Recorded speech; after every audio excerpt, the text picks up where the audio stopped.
गुरुपौर्णिमेच्या दिवशी गुरुचरित्र पारायण शक्य नसेल तर 10 मिनिटात होणारे 52 श्लोकी गुरुचरित्र म्हणल्याने तितकेच पुण्य मिळते. चतुर्मासातील पहिला मोठा सण म्हणजे गुरुपौर्णिमा. आषाढ महिन्याची पौर्णिमा व्यास पौर्णिमा किंवा गुरुपौर्णिमा म्हणून साजरी केली जाते. भारतीय परंपरा संस्कृतीमध्ये गुरुपौर्णिमेला अनन्यसाधारण महत्त्व आहे. या दिवशी गुरुबद्दलची कृतज्ञता व्यक्त केली जाते. या दिवशी दत्तगुरूंचे पूजन, नामस्मरण, मंत्र जप करणे शुभ मानले जाते. श्री दत्त अवताराचा आणि श्री दत्तात्रेय देवताचा उगम आणि प्रवास अद्भुत आहे. श्री दत्तात्रेय अवतार हा उत्पत्ती, स्थिती आणि लय या तिन्ही स्थितींचा निर्देशक आहे.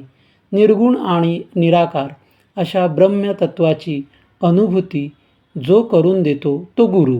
गुरु म्हणजे केवळ मास्तर नव्हे, गुरु म्हणजे केवळ शिकवणारा नव्हे, ज्याला आपल्या शिष्याबद्दल ममत्व वाटते, आपल्यापाशी असलेली ज्ञानसमृद्धी शिष्यांपर्यंत पोहोचावी अशी ज्याला तळमळ असते, शिष्याने आपल्या पुढे जावे अशी इच्छा जो मनोमन बाळगतो तो खरा गुरु. दत्त संप्रदायात गुरुचरित्र पारायणाला अनन्यसाधारण महत्त्व आहे. गुरुचरित्र पारायणाचे अनेक लाभ आहेत. अपार पुण्य लाभते, दत्तगुरूंची विशेष कृपा होते अशी मान्यता आहे. पण आजच्या धक्काधक्कीच्या जीवनात कितीही इच्छा असेल तरी सर्व नियम पाळून गुरुचरित्र पारायण करणे तेवढे शक्य होतच असे नाही. गुरुपौर्णिमेला गुरुचरित्र पारायणाची अनेकांची इच्छा असते, परंतु ते साध्य होत नाही. अशावेळी निराश होण्याचे कारण नाही.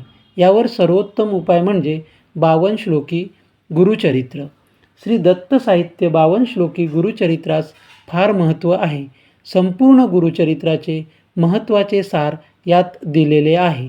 52 श्लोकात संपूर्ण गुरुचरित्रास सांगितलेले आहे. हे गुरुचरित्र सार श्लोकात्मक आहे. दत्त भक्तांनी याचे नित्य पठण करावे.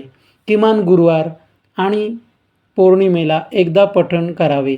52 श्लोकी गुरुचरित्राच्या पठणाने जीवनात उद्भवणाऱ्या समस्या सोसण्याचे बळ मिळून त्या समस्यांची तीव्रता कमी झाल्याचे जाणवेल, कल्याण होईल असे आशीर्वचन देण्यात आले आहे.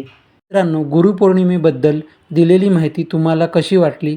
आवडल्यास व्हिडिओला लाईक करा, शेअर करा आणि चॅनलला सबस्क्राईब करा. धन्यवाद.